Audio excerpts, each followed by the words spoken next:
Сәлеметсіздер ме, құрметті әріптестер. Менің аты-жөнім Рашид Руслан Рашидұлы. Мен Бауыржан Момышұлы атындағы орта мектебінің физика пәнінің мұғалімімін. Мен сіздерге дайындап келген тақырыбым инновациялық технологияларды қолдану арқылы оқушылардың білім деңгейін арттыру және сапасын арттыру. Өркениетті қоғамның индустриалды инновациялық мүмкіндіктері артқан сайын білім беру саласының өзгеруі де заңды құбылыс. Ақпараттық қызметтердің күн сайын өміріміздің маңызды бөлігіне айналуы адамға көптеген жаңа мүмкіндіктерді игеруге негіз болды. Атап айтқанда, цифрлық қоғам құру тенденциясы адамның көптеген қызметтерін алмастыра алады. Сонымен қатар менің өзім сабағымда көптеген цифрлық технологияларды қолданамын, 300-ден аса. Соның ішінде көп қолданатын өзінде WordWall, Fed Colorado, ZGrade, E-Learning, Quizzes, Quickers, Copilot, Quizlet, Puzzle Maker, тағы басқа жаңағы нелерді қолданамын. Бірақ мен сіздерге бүгінгі көрсететінім жаңадан шыққан жаңа технологиялар сіздерге көрсеткім келіп отыр.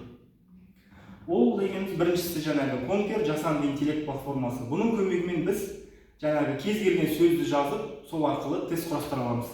Мысалға, мына жерде қарайтын болсаңыздар, мына жерде мен бір сөз жазамын. Мысалға, күш деп қойайын. Күш деген сөз жаздым. Енді генерацияға жіберетін боламын. Осы кезде маған 5 тесттен тұратын жаңағы дайын тест дайындап береді екен. Бұл программа жаңағы жасанды интеллект болып табылады. Мысалға, бірінші сұрақты қарайтын болсақ, көз алдарыңызда күш сөзінің ағылшынша аудармасы. Мысалға, келесі күш сөзінің синонимі қандай деген сияқты көптеген жаңағы сұрақтарға жауабын табады екенбіз. Келесі бір немені көрсетейін деп тұрмын сіздерге. Ол жаңағы Mozaweb деп аталады. Бұл программаның жақсы жері бұл онлайн 3D жаңағы жерде көріп отырғаныңыздай физикалық құбылыстарды көптеген жаңағы 3D эффектілерін көруге болады. Мысалы, біріншісін біз таңдадық.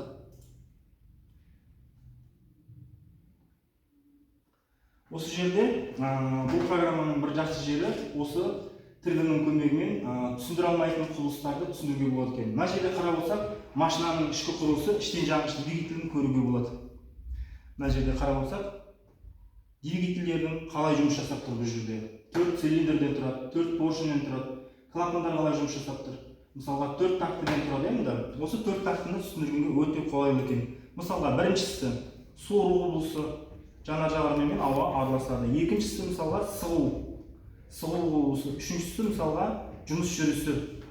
Бұл жерде жаңағы біздің сұйық затымыз жанып, жаңағы кішігірім жарылыс болады екен. Төртіншісі жаңағы шығару, түтін шығады екен. Осылай жаңағы 4 тактіні түсіндіруге болады екен.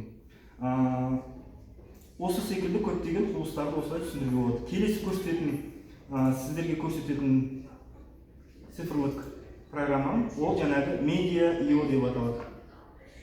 Бұл Media.io арқылы көбінесе жаңағы Instagram желісінде, TikTok желісінде 1 минуттық видеолар, болмаса фотолар, көптеген жаңағы фото, видео, аудиоға байланысты көп жұмыстарды осымен жасауға болады, іске асыруға болады.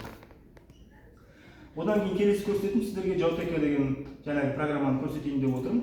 Бұның бір жақсы ашық сабақтарда қолданғанға капитандар сайысына өте қолайлы.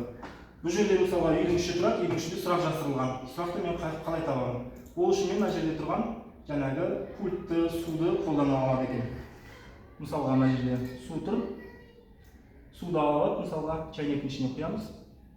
Және мен қосатын болсам, бұл пайда болды. Осы жерде балалар логикалық іздейді. Осы жерде мысалы сұрақ пайда болады. Осы жерде бір сұраққа мысалға жауап беру керек оқушы. Осылай бірнеше 3 немесе 10 сұрақ жазып қоюға болады. Және мысалы кітаптарды басатын болсақ, бір сұрақтар шығады, оған бір жауабын жазып қояды. Мысалы, мында телевизордың пульті болды, телевизордың пультін алып басып қаламыз, мына жерден бір сұрақ шығады, оған бір жауап қоямыз. Егер де барлық сұрақтар дұрыс болса, мына есік ашылу керек. Есік ашылды. Ендеше біз бүкіл сұраққа дұрыс жауап бердік деген сөз. Егер де сұрақ дұрыс болмай қалса, мына есік ашылмай қалады екен.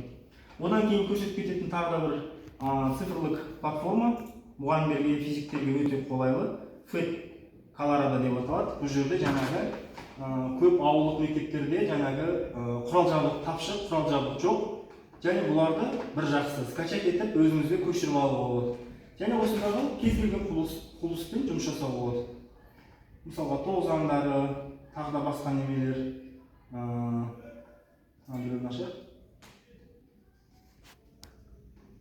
Мысалға